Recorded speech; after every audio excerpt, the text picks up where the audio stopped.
Hi everyone, today we'll be going through GCSE Biology AQA Higher Paper 2 Predicted Paper for 2024. Please still revise every topic since there is no guarantee what will come up on the day.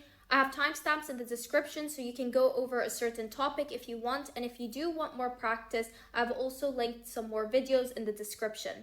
Don't forget to like and subscribe and turn on the notification bell as we will be doing predicted papers for other exam boards and subjects.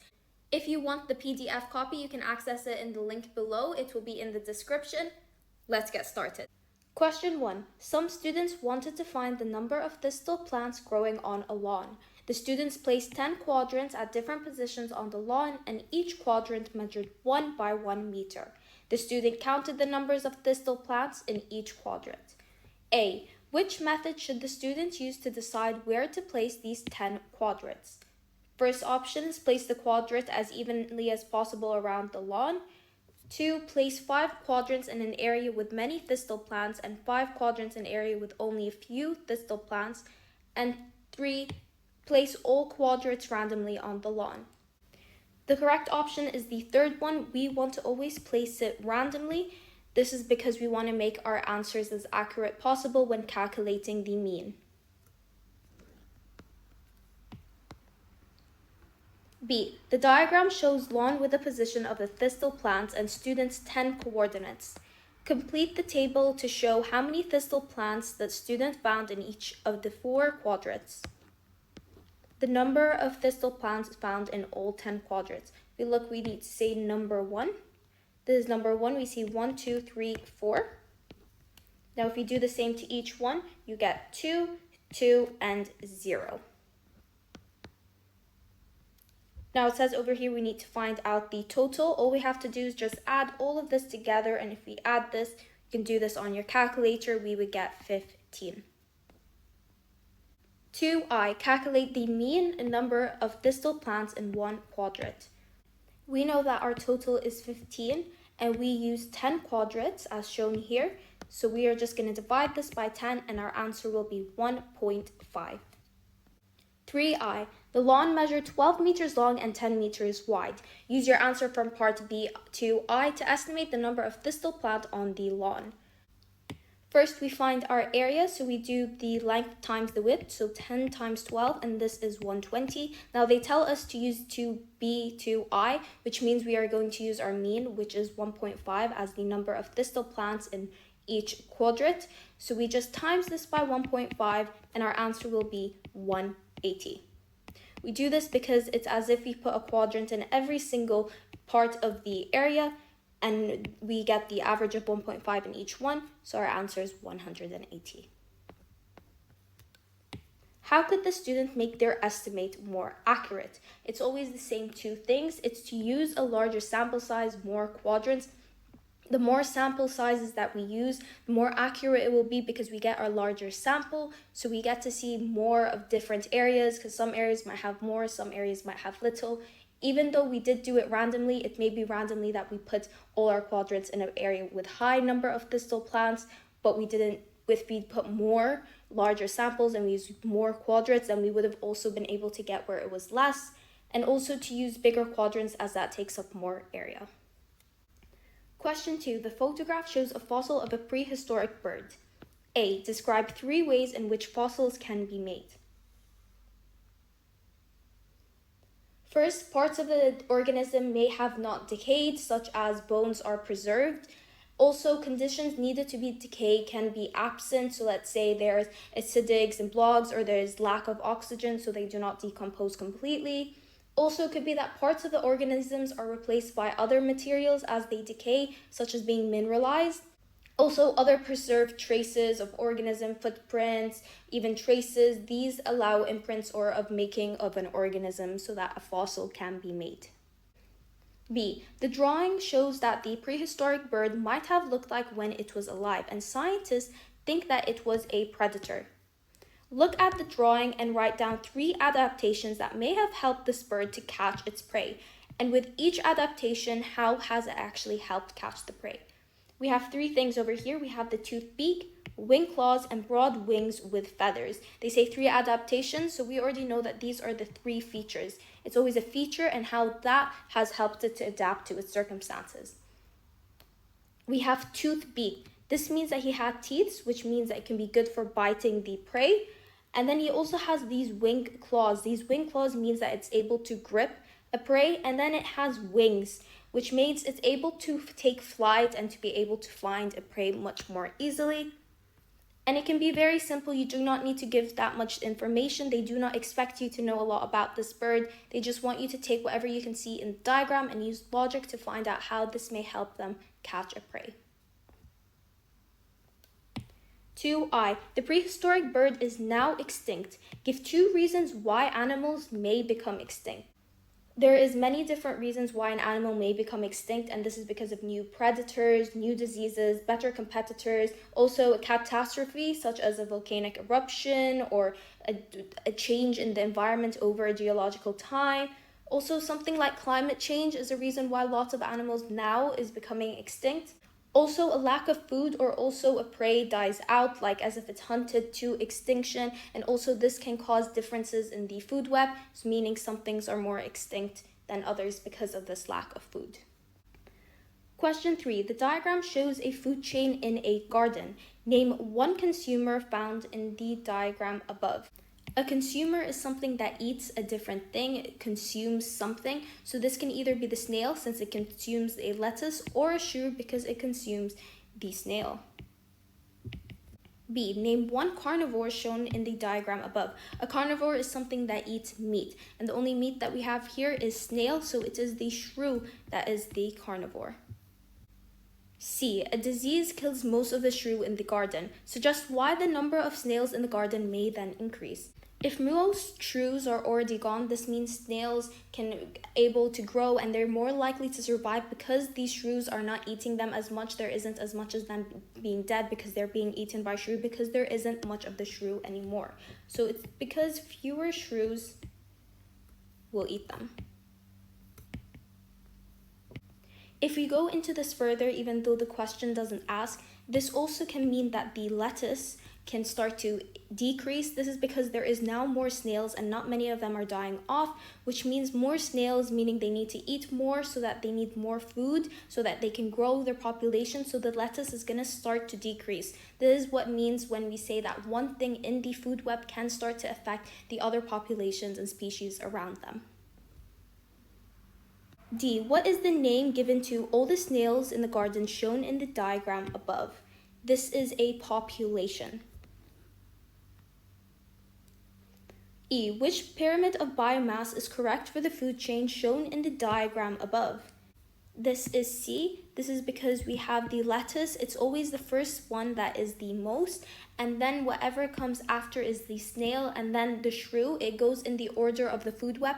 This is because the lettuce is going to have the most energy, and when you eat something where the snail eats the lettuce, it might not eat all of it, and some of these energy that they received from the lettuce can go into respiration or metabolism, so it's lost. So the snail will get less energy, and that in turn also means the shrew will get less in energy because they might not eat all the snail, or again, some energy is used up in respiration or metabolism. F. Some snails ate some lettuce. The lettuce contained 11,000 kg of energy, and only 10% of this energy was transferred to snails. Calculate the energy transferred to snails from the lettuce. So all we have to do is we have to do 11,000. This is the overall amount of energy. They say only 10% was transferred to the snail, so we do times 0.1, since that's the same as 10%. And if we do that, we get 1,100 kg. G. Give one reason why only 10% of the energy in the lettuce is transferred to the snails. The lettuce carry out photosynthesis. The snail does not eat the roots of the lettuce, and not all parts of the snail can be eaten. We are talking about the lettuce, so it cannot be this one. And the lettuce carrying out photosynthesis isn't going to affect its energy. Instead, it's because of the snails do not eat the root of the lettuce. Because it doesn't eat every part, that means less energy is transferred. Instead, photosynthesis actually gives more energy because it's how they make energy. H. Abiotic factors can affect the food chain. Wind direction is one abiotic factor. Name one other abiotic factor. Abiotic factor means something to do with the environment, so it could be light intensity, temperature, moisture levels, soil pH, minerals or ion content. Could also be carbon dioxide or oxygen. something that isn't affected by a living thing. It's something more to do with the environment factors. Question 4. Planktons live in the sea and animal planktons eat plant planktons. Graph 1 shows how the population of planktons change through the year in the seas around the UK. A. Basking sharks eat animal plankton. Basking sharks grow up to 8 meters long, and look at the diagram and graph 1, which is the correct shape for the pyramid of biomass to show the relationship between plant plankton, animal plankton, and basking sharks in June. If we look at where June is, it is this part over here. So let's just draw a line so that we can make sure that we're looking at the correct area. Plant plankton is less than animal plankton, and the amount and population of plant planktons and animal planktons are going to be directly proportional to the amount of biomass it can produce. So we know that we need to look for something that plant has less than animal. So if you look at our biomass, we know that this one isn't correct, and these two can be. Now we need to know that both of them has the direction correct, where it's plant planktons first, then animal, then basking, because it's in the order of what they eat first. However, we know that basking sharks are pretty little. There isn't much of them, so it's going to be the last one that is correct, because they're not going to have the most energy transfer, because there is less. They take less than what the animal plankton is. They eat. Not all the animal plankton biomass is going to go to the shark because of many different factors, one being that they're not going to eat all of the animal plankton, so only a little bit of biomass is given to the basking shark. Graph 1 is repeated here for you to help answer the following questions. Graph 2 shows changes in some conditions in the upper layer of the sea around the UK. The population of plankton increases between February and April. Give one reason for the increase.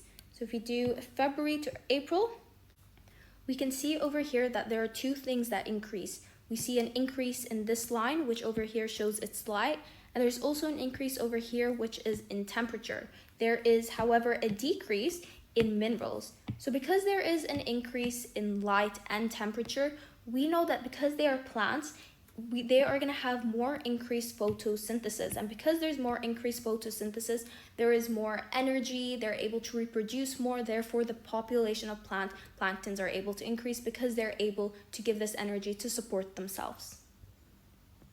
C. The population of animal plankton changes between April and July. Suggest explanations for these changes.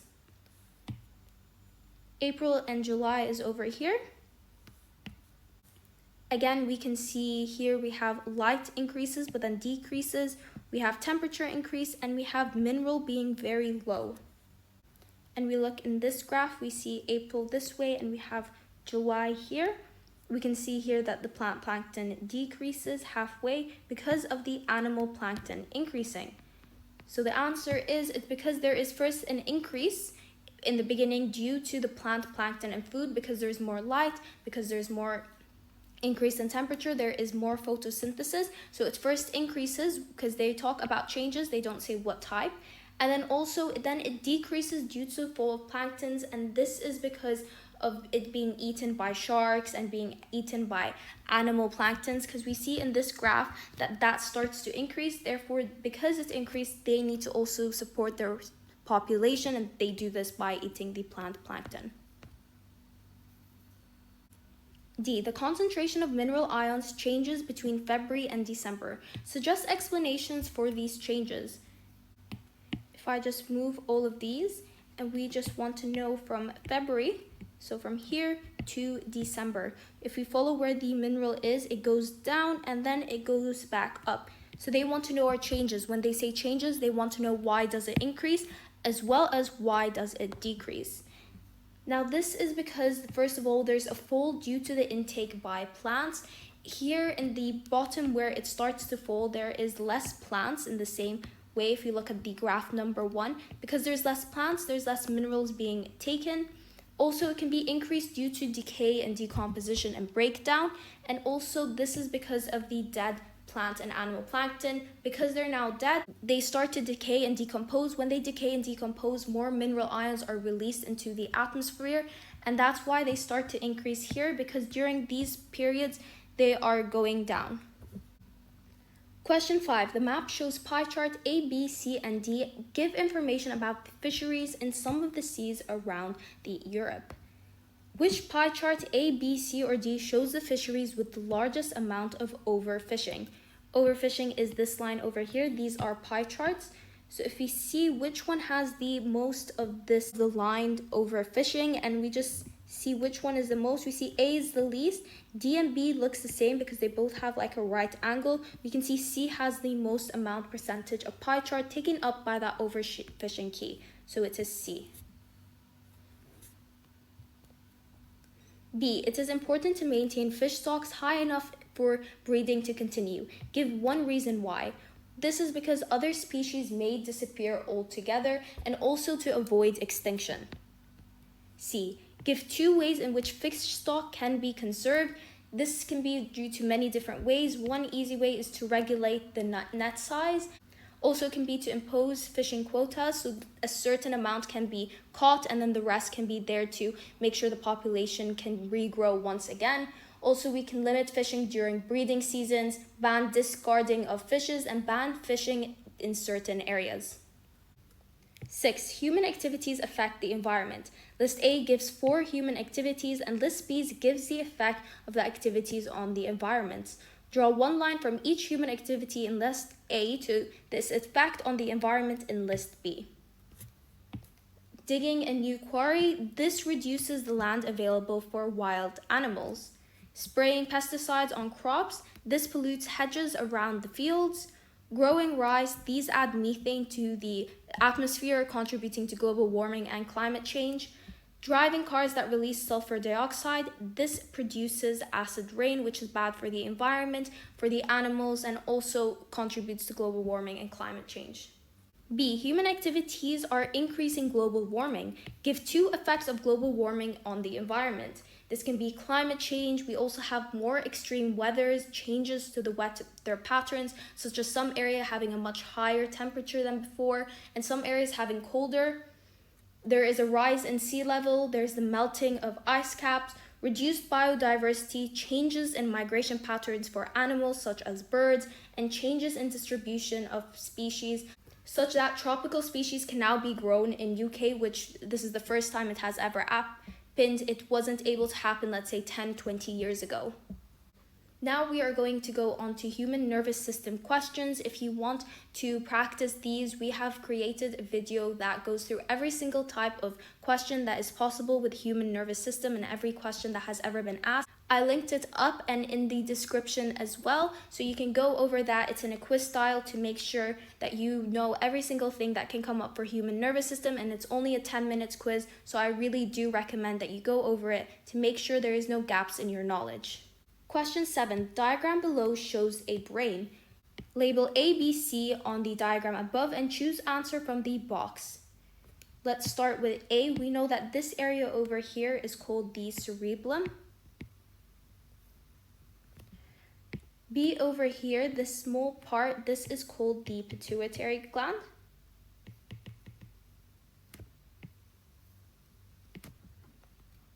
And C over here, this is the cerebral cortex.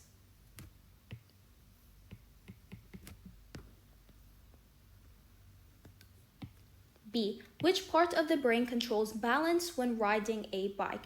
This is the cerebellum. C. The ears send information about sound to the brain. Which word describes the brain? The brain is the coordinator, as it's the thing that decides what to do. D. What type of cell carries impulses from the ear to the brain? This is the neuron. It is what carries all the impulses, electrical impulses all around to the brain or to the SNS, and it's what allows us to respond to different stimulus that happen in the environment and make an effect on it. Question 8. Figure 1 shows a reflex in the iris of a human eye in response to the changes in light levels. Describe the change in the pupil and the iris going from A to B in figure 1 and explain how these changes occur. Refer to changes in light in your answers. Here we can see that the pupil is dilated at B, and this is in dim light or low levels of light, and this is because the circular muscles in the iris relax and also because the radical muscles contract, therefore it becomes dilated. B. Some people wear glasses to improve their vision. Figure 2 shows light entering the eye in a person with blurred vision. Figure 3 shows how this condition can be corrected with glasses. Compare figure 2 and 3 and explain how these blurred visions are corrected. So figure 2 over here shows myopia, and this is where the light does not focus on the retina, and this is the retina over here. Light needs to be focused on it so that we can see things clearly, such how in figure 3. So in figure 3, we can see that the lens bend the light more earlier, and this means so that the light can actually focus on the retina, while over here it was bending a bit too early. 9. Explain how phototropism in a plant helps the plant to survive. This is because the leaf is going to absorb more light because the plant shoot is facing directly towards the light. It grows towards the light. That's why it's phototropism. Photo meaning light, and tropism means grows towards. So because the leaf absorbs more light, this means that there is more photosynthesis occurring, and this means that the plants can produce more glucose, starch, carbohydrates, and it is able so that it can respire more. Question 10. Some students investigated geotropism in the roots of the beet seedlings. Geotropism means to do with gravity. Figure 1 shows how the apparatus is used. This is the method used. We first measure the length of the root of each 10 beet seedlings. Pin 5 seedlings to the cork mat at apparatus A and pin 5 seedlings to the cork mat in apparatus B. You leave A and B in a dark cupboard for 2 days, and after 2 days, we make sure a drawing to show the appearance of each seedling, and we also measure the length of root of each seedling. This is how it looks. So this is stationary while this is rotating slowly. We have a damp blotting paper here, which we do have the same over here. Why did the students surround the seedlings with damp blotting paper? This is so that we can have a control. We want to make sure that the only thing that affects our experiment is the gravity and nothing else. So that's why we keep it with damp blotting paper. This is so that we can prevent water affecting the direction of growth, because in a normal plant, root also grows towards water because that's how they're adapted to, but we don't want that to be an effect. We want the only thing that affects the direction of root is gravity. Apparatus B is a control, and apparatus B rotates slowly. How does apparatus B act as a control? This is because gravity is acting evenly on all sides. The table below shows student results. We have apparatus A and B, seedling number, length at start, length after 2 days, and the length change and the mean length change. One student stated that the mean length change for the seedlings in apparatus B is not valid. Suggest a reason for this student's statement. If we see over here, these are the length changes in millimeters. So what we would do is we would add all of this and we would find out how they got the mean. And if you do this, you would realize that they included number 4, even though it's very obvious that this is an anomalous result. And when calculating the mean, we do not use anomalous result. We only use results that are close to each other because clearly there has been a mistake that happened during this one. So the mean includes the anomalous result seedling 4, and therefore it's invalid. Suggest one improvement the students could make to obtain a more valid mean length change for the seedlings in apparatus B. That means all we need to do is just calculate the mean from seedling 1, 2, 3, and 5, or you could also repeat the investigation and recalculate a new mean. This is if you have more time. Figure 2 shows students drawing of 2 seedlings at the end of 2 days. A plant hormone is made in the root tip. The hormone diffuses from the tip into the tissue of the root. Explain how the hormone causes the appearance to change of the seedling in figure 2 to be different. You must refer to both seedlings in your answer. Just looking at it, we can see that this one goes down while this one goes more straight, so that is our difference. And this is because there is an uneven distribution of hormones in A, meaning that there is more hormones in the bottom over here. That's why it's going down. And however, we have an even distribution in B. So the top grows faster than the bottom in A, meaning that mitosis is happening over here, which is why it's starting to grow only this way. While here there is an even distribution, so there is an equal growth. F, in horticulture, plant hormones are used for controlling plant growth. Draw one line from each plant hormone to the correct use of that hormone. Auxin is used to stimulate the root growth in plant cuttings. We have ethene, and this is to reduce the time taken for tomatoes to ripen. We have gibberellin, and this is to promote seed germination. Question 11. Explain how hormones control the menstrual cycle, and this is a 6 marker. First, we know that there are 4 hormones that are involved in the menstrual cycle. We have estrogen, proestrogen, LH, and FSH. So at the start of the cycle, FSH causes the egg to develop in the follicle, and FSH is released. This is from the pituitary gland. And as proestrogen and estrogen levels are low, estrogen levels start to rise, and these are released from the ovaries. This causes the lining of the uterus to build up, and this high levels causes the surge of LH, where LH is released from the pituitary gland, and this causes ovulation. And as egg is released from the ovary, we have proestrogen is produced, and this is from the corpus luteum. This has caused the lining of the uterus to be maintained, and if an egg is fertilized, estrogen and proestrogen levels are going to remain high. And this is so that it can maintain the lining of the uterus, providing all the resources needed for pregnancy. 12. The combined contraceptive pill contains hormones, estrogen and proestrogen. State the endocrine gland that releases estrogen. This is the ovaries. 2i. Explain how high levels of estrogen and proestrogen is combined in contraceptive pill work together to prevent the pregnancy. What this does is that it inhibits the production of FSH. And because FSH, the function of it is to cause eggs to mature in the follicle, so no FSH, because it's been inhibited, means that no eggs will be matured. Also, high levels of proestrogen inhibits the production of LH, and LH causes ovulation, so having no LH means that it prevents this ovulation from occurring. This means if eggs are not matured, they cannot be released, so they cannot be fertilized. It also makes a thicker cervical mucus, and this prevents the sperm from reaching the egg in the first place. Question 13. The graph shows percentage of the population with type 2 diabetes and the mean body mass of population from 1990 to 2000. Use the information from the graph to describe the correlation between type 2 diabetes and body mass shown from 1993 to 2000. 1993 is from over here, and we want this all the way from 2000. We can see that both of them increased during this time. Type 2 diabetes increase and also mean body mass increases. This means that it is a positive correlation because as one increases, the other increases.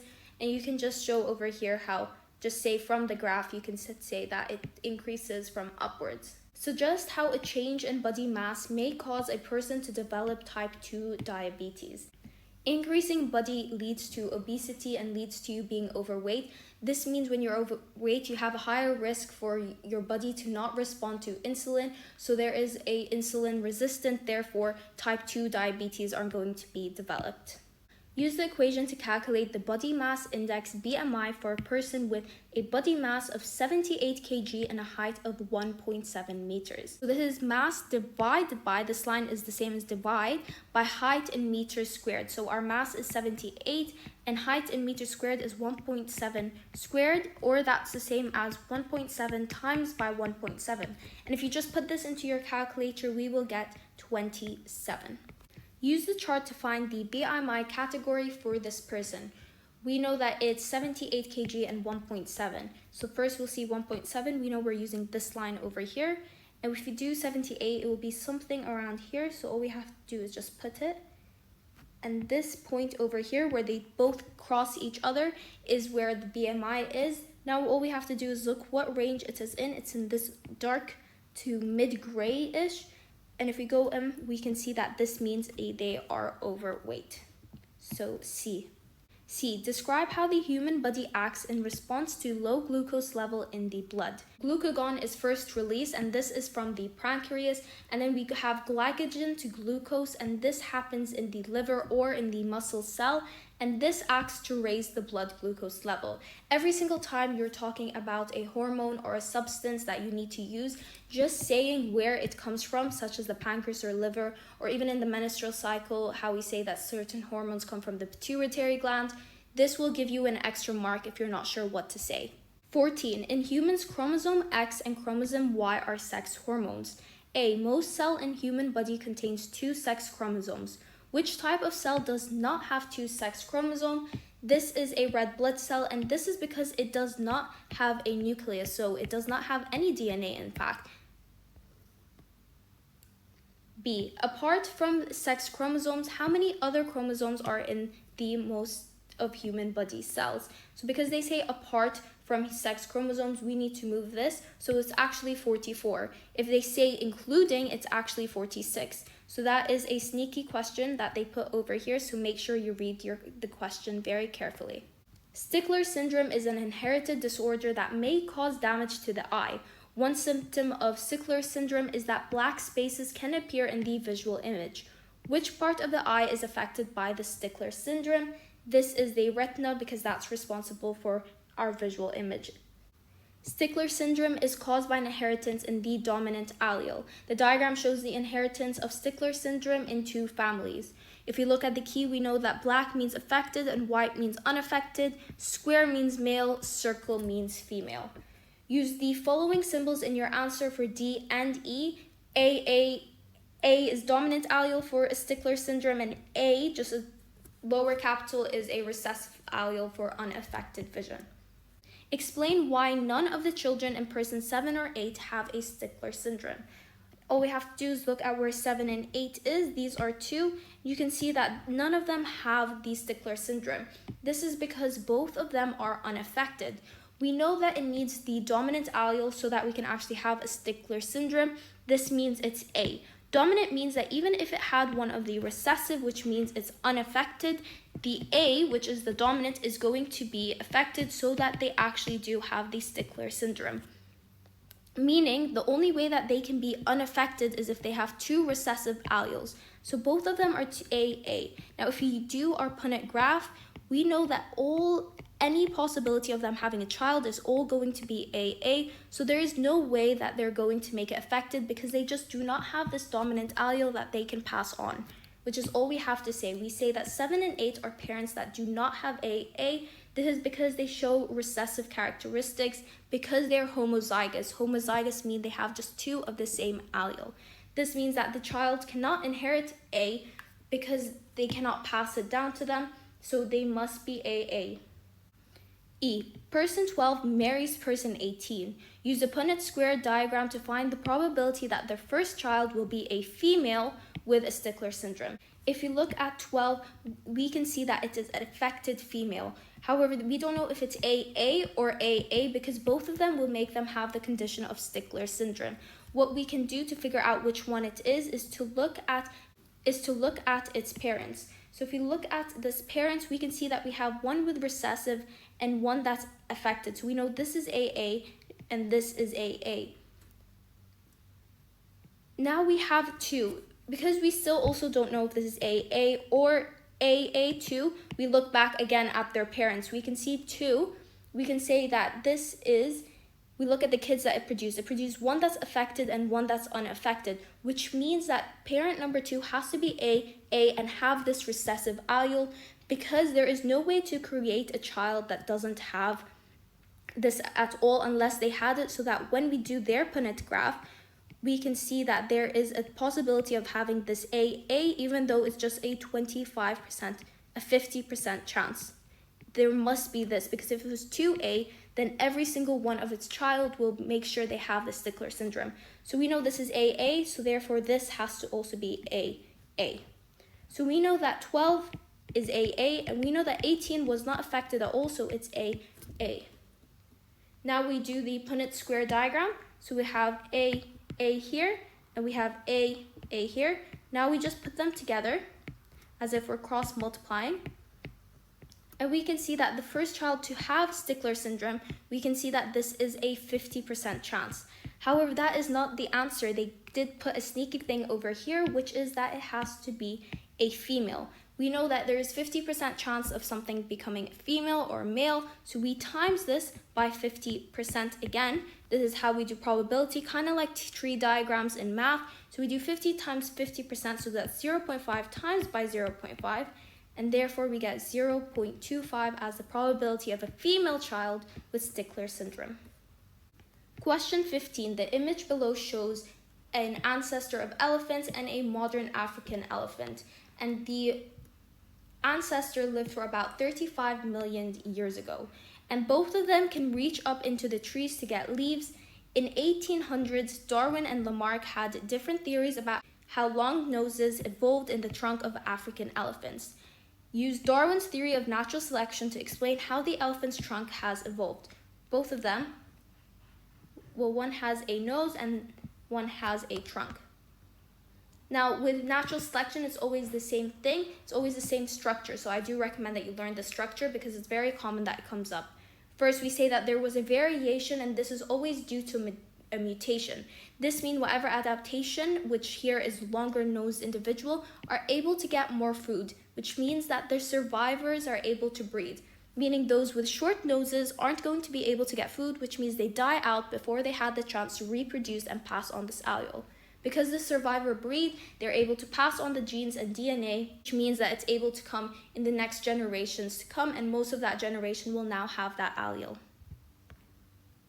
2i. Lamarck's theory is different than Darwin's theory. Use Lamarck's theory to explain how this elephant trunk is evolved. Lamarck's theory relies on his ancestors, so ancestors stretch his nose to reach the food, and because of this, it's passed on to the offsprings. In 1800s, many scientists could not decide whether Lamarck's theory or Darwin's theory was the right one. Give two reasons why. This could be because of insufficient evidence and proof. There is no proof that natural selection worked. There's no proof that Lamarck's theory worked. These are why they're called theories. And also because of the mechanism of inheritance was not known at that point, because DNA was not discovered in the 1800s, and we also didn't know what genes were at that time. 2i. Before 1800s, many people had a different idea to explain where all these living things on Earth came from. What idea was this? They were very religious back then, so it was that God made all living things. Question 16. It's estimated that about 3 million people in UK are at risk of developing chronic kidney disease, CKD. The most severe changes of CKD can result in kidney failure. Discuss the use of different treatments of kidney failure, and this is a 6 marker. So we have two options. This is a dialysis or an organ donation. So first of all, generally, kidney failure is when you can no longer move sufficient urea around the body, and this is to improve. First, we can just in general, things that we can do before it reaches that such fatal stage could be to improve health, have a diet that includes less salt, more exercise, and you can just live with one kidney. Now we have first treatment, which is our dialysis. This basically consists of water substance removed, filtered by the blood by a dialysis machine, and blood and dialysis fluid separated by a partially permeable membrane. Now we are going to talk about pros and cons. This is because they say discuss. When they say discuss, they also do mean to evaluate. So some pros could be that water balance of the body is restored to normal, as well as urea and other substances removed. We can also, another positive is that medication can be administered at the same time. However, some negatives is that it can increase the risk of infection and low blood pressure. Also, regular trips to hospitals and may need a dialysis machine at home. This does affect their life. However, patients can return and live a normal life. Now, our second option is a organ donation. This is where a healthy kidney is used to replace a damaged kidney in the operation. However, we do have some negative. This is that we do not have enough healthy kidneys available, so you might need to wait a really long time before a donor is available. Then it also requires a suitable donor and tissue matching, which can be hard to get, and there is also that risk of rejection. Also, it's not appropriate if the patient is too weak. This is because there's too many risks involved. You also need to take immunosuppressant drugs for your whole life, which also can lead to bad quality of life. However, one thing it does is that if it does work, a patient can live a normal life, which is what we want at the end of the day. Thank you for watching the video. Please still revise every topic since no one will know what will come up on the day. If you have any questions, please put them in the comments, whether it's to do with this predicted paper or any content in general. I'll be happy to help. Thank you.